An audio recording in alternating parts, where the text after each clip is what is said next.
হ্যাঁ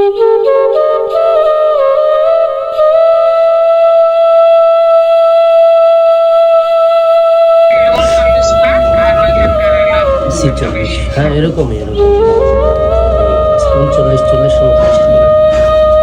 ওই যেটা মানে এই গোল্ডে আসলে আমি দুবাই থেকে আসছি। আমার নাম রাসেল। আর আমাকে মূলত দুবাই থেকে পাঠাইছে ফাহিম মোল্লা দুবাই থেকে পাঠাইছে স্বর্ণ দিয়া। তো আমি স্বর্ণ নিয়ে আসছি 150 গ্রাম। তো দুবাই থেকে এখানে নেপাল আসছি কাঠমান্ডু এয়ারপোর্টে। তো কাঠমান্ডু এয়ারপোর্টে আসার পরে আমি এখানে আমাকে ইমিগ্রেশন আমাকে ধরছে এখানে। তো ইমিগ্রেশন ধরার পর এখানে জিজ্ঞাসা করছে স্বর্ণ আছে কিনা। পরে আমি প্রথম বিভাগে না বলছি যে আমার কাছে নাই। তারপরে আমাকে চেক করা হয়েছে, স্ক্যান করা হয়েছে। চেক করার পর দেখছে যে আমার কাছে আছে। পরে আমাকে জিজ্ঞাসা করছে যে কে দিছে তোমাকে এটা।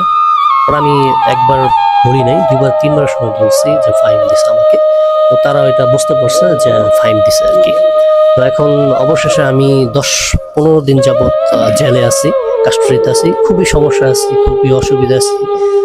আমি চাই না যে আমার মতো কোনো মানুষ যেরকম বিপদে পড়ে। আর সবথেকে বড় জিনিস, আমি ফাহিমের উপর অনেক ভরসা করছিলাম, বিশ্বাস করছিলাম। আমি অনেক বিশ্বাস করছিলাম। হ্যাঁ, তো আসলে বিশ্বাস রাখতে পারে না আমার। আমি জানি না কি জন্য, কি সমস্যা হয়েছে। তবে আমার মতো যেন কারো, আমার মতো রাসেলের মতো যেন কারো কোনো ক্ষতি না হয়।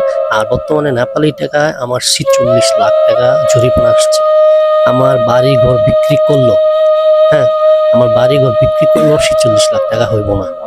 আমি এখন খুবই বিপদে আছি। আর আমার দুজন লয়ার দুজন আসছে বাংলাদেশ। তারা খুব এম্বাসির সাথে কথা বলছে, নেপাল এম্বাসির সাথে বাংলাদেশ এম্বাসি। তো তারা খুব চেষ্টা করছে আমাকে ডিপোর্ট করার জন্য বা ছাড়ানোর জন্য, ফাইন মাফ করার জন্য। বাস খুব চেষ্টা করছে, বাট হয় না এখনো।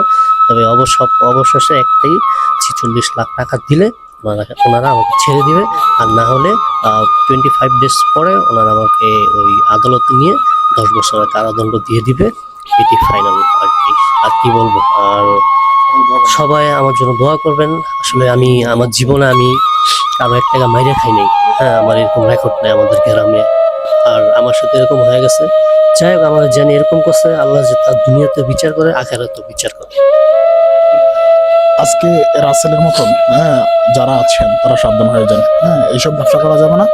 এইসব ব্যবসা থেকে বিরত থাকেন। দয়া করবো যেন কাজ করে বাদ খান। তারপরও এসব ব্যবসা করা যাবে না।